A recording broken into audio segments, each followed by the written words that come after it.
Bom dia, boa tarde, boa noite, não sei que hora você está me assistindo, mas estou aqui com a palavra de Deus para o seu coração. Quero fazer um estudo bíblico com você rapidamente sobre Provérbios, capítulo 6, versículo 16 a 19, que diz assim: ouve a leitura, acompanhe comigo. 6 coisas que o Senhor aborrece, o Senhor odeia, em outra versão fala, e a 7ª, a sua alma abomina.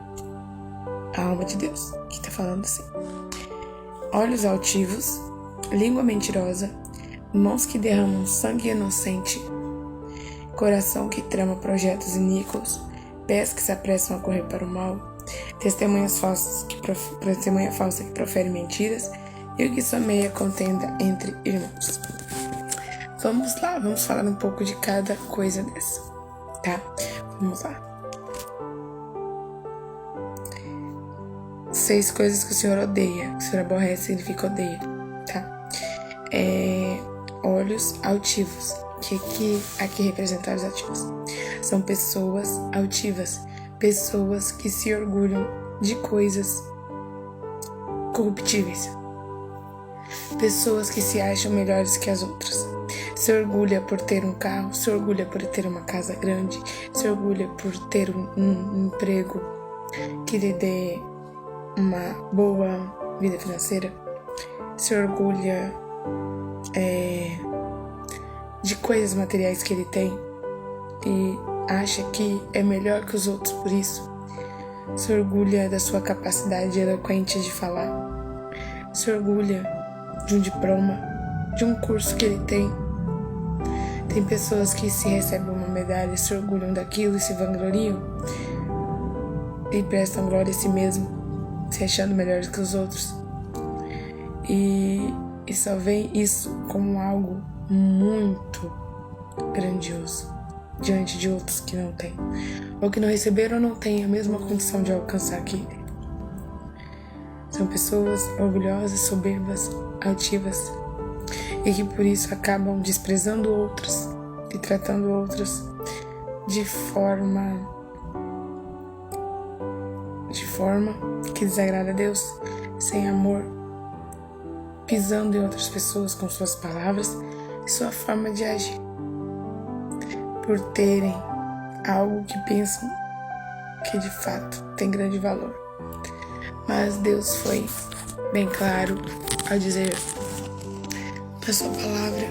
Jesus Cristo disse: ajuntai tesouros no céu, onde a traça e a ferrugem não consomem, e onde os ladrões não minam nem roubam, mas nós não temos tesouros na terra. É importante ter tesouros no céu. E o Senhor não agrada daqueles que se gloriam, daqueles que se vangloriam, daqueles que se acham melhor que os outros e pisam nos outros, que são orgulhosos e altivos de coração. A Bíblia diz que o Senhor os abaterá no tempo certo. E eles vão ver que a sua arrogância, seu orgulho, sua soberba não lhes deram nada de valor, porque tudo aqui na terra passa. Só a palavra de Deus permanece para sempre, e aqueles que fazem a vontade do Senhor permanecerão para sempre. Vamos lá. Agora a outra palavra aqui, gente, pois dos olhos altivos é a língua mentirosa. Língua mentirosa é aquele que conta mentira. E eu já vi gente pegar e falar assim: uma mentirinha não tem problema, tal pessoa lá na Bíblia mentiu. Sabe, eu acho muito triste mesmo, ver pessoas que usam as falhas de outras para justificar seus erros e seus pecados. Essas não nem sabem o que é temor a Deus. Deus é bem claro em dizer na sua palavra que os mentirosos não herdarão o reino de Deus. E assim, sim, não, o que passa disso é procedência maligna. Foi Jesus Cristo que disse. As pessoas pegam e dizem sim quando devem dizer não, e dizem não quando devem dizer sim. Algumas mentem com a desculpa de que a verdade dói. Outras mentem dizendo que, para evitar prejudicar alguém ou arranjar algum problema, é melhor fazer assim. E eu ouvi uma vez um certo exemplo, e eu vou dar a minha resposta sobre isso. Certa vez uma pessoa perguntou a outra se chegar uma criança a ela que não seja bonita, que tenha alguma parte física que não seja natural, como todos têm, que tenha alguma deficiência, alguma coisa. E essa criança, segundo o olhar da pessoa, não for bonita. Vamos dar um exemplo. E aí, chegar a ela e perguntar se ela é bonita, ou está bonita, ou vestida com alguma roupa. Às vezes a roupa não tá bonita e ela perguntar se a roupa é bonita. O que ela tem que responder? E aí a outra pessoa respondeu: claro que você tem que dizer, mesmo se está feio, tem que dizer que está bonito. Nessa situação você pode mentir. Explicar duas coisas. Quem tem o Espírito Santo sabe responder com sabedoria e não precisa mentir. Não, porque a Bíblia diz que mente é filho do diabo, porque o diabo é o pai da mentira. Não precisa mentir, precisa responder com sabedoria. Segunda coisa, os tolos se passam por sábios quando ficam de boca fechada. Se usarmos as palavras corretas, estaremos sendo sinceros. Nós fomos feitos à imagem e semelhança de Deus. Isto é algo maravilhoso. Eu diria, você foi feita à imagem e semelhança de Deus.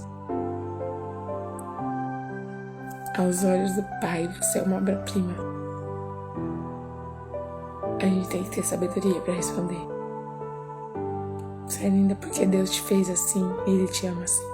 A gente tem que ter sabedoria para responder. A gente não precisa mentir.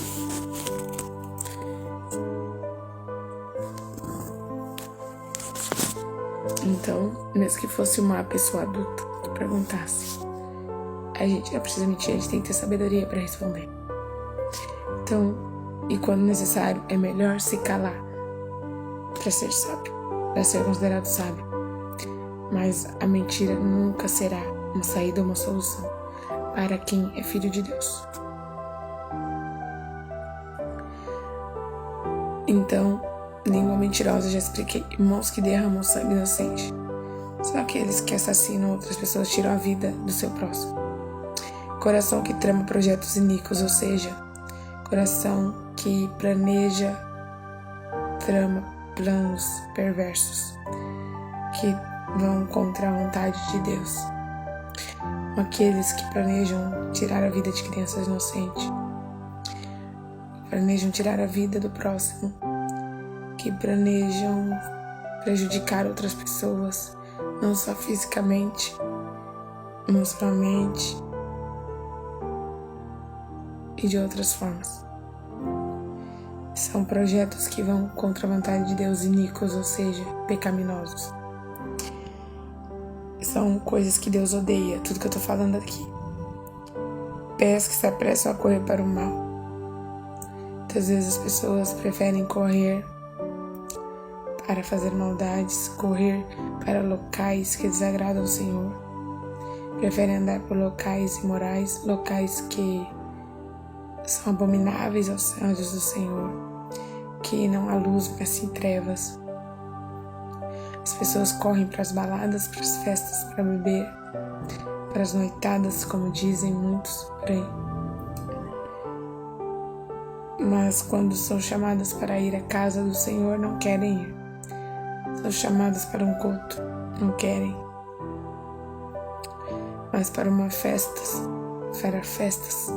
bebida, dança, coisas imorais, correm. Para alimentar a carne, para dar lugar aos prazeres da carne, mas não querem saber das coisas de Deus. Se apressam para as coisas que são más diante dos olhos de Deus. Se apressam para estar lá. Arranjam todas as formas. Cancelam compromissos se preciso for. para irem quando são convidados para estes lugares, mas para a casa do Senhor sempre há desculpa. Para um culto sempre há desculpa, infelizmente. Testemunha falsa que profere mentiras. Testemunha falsa é aquela, presta atenção. Você vai falar, mas você já falou da língua mentirosa? Falei da língua mentirosa, mas testemunha falsa é outra coisa. Há duas situações que Deus trata na palavra. Testemunha falsa e língua mentirosa há uma diferença. Quando eu digo não quando deve ser sim e digo sim quando deve ser não, eu estou mentindo, língua mentirosa. Mas quando eu coloco pessoas nas minhas mentiras, conto testemunho falso de outras pessoas, conto histórias de outras pessoas, afirmo que outras pessoas fizeram algo ou deixaram de fazer algo que não é verdade, eu estou sendo uma testemunha falsa, que estou proferindo mentiras sobre alguém. Então, essa é a sexta coisa que Deus odeia. Agora, o que Deus abomina, se for olhar no hebraico, é muito pior do que odeia, que é Deus haja repugnante, coisa pior do que odiar. O que semeia contenda entre irmãos. Aqueles que sempre dão um jeito de arranjar problema para alguém, prejudicar alguém, semeando contendas, falando mal, contando coisas que não deve, tentando arranjar problemas. Isso acontece tanto no meio das famílias, como também no meio da família espiritual, onde alguém inventa mentiras ou está ali falando coisas para estimular uma contenda, uma inimizade, espalhar inimizade entre os irmãos em Cristo Jesus, ou até nas próprias famílias, onde pessoas por inveja inventam histórias, falam que não deve, para criar intrigas e brigas entre os irmãos, entre os familiares, entre as pessoas. Então o Senhor abomina esta atitude, este ato. Então, mas o que se deve fazer? Então, alguém pode perguntar, mas se eu faço isso, então eu não vou ter a salvação? Se você viver na prática dessas coisas, você nunca terá a salvação. Mas se você abandonar, porque a Bíblia diz que aquele que confessa ao Senhor e deixa, alcança a misericórdia. Não aquele que confessa e continua fazendo a mesma coisa, aquele que confessa e abandona este ato, este pecado, alcança a misericórdia do Senhor. Então o Senhor perdoa. O Senhor perdoa, joga no mar do esquecimento para que aquela pessoa possa ter uma nova vida, com novas atitudes que agradam ao Senhor e produzir os frutos do Espírito e não os da carne, porque aqueles que produzem os frutos da carne não herdarão o reino de Deus. Esta é a palavra que eu tinha para o seu coração neste momento. Que Deus te abençoe.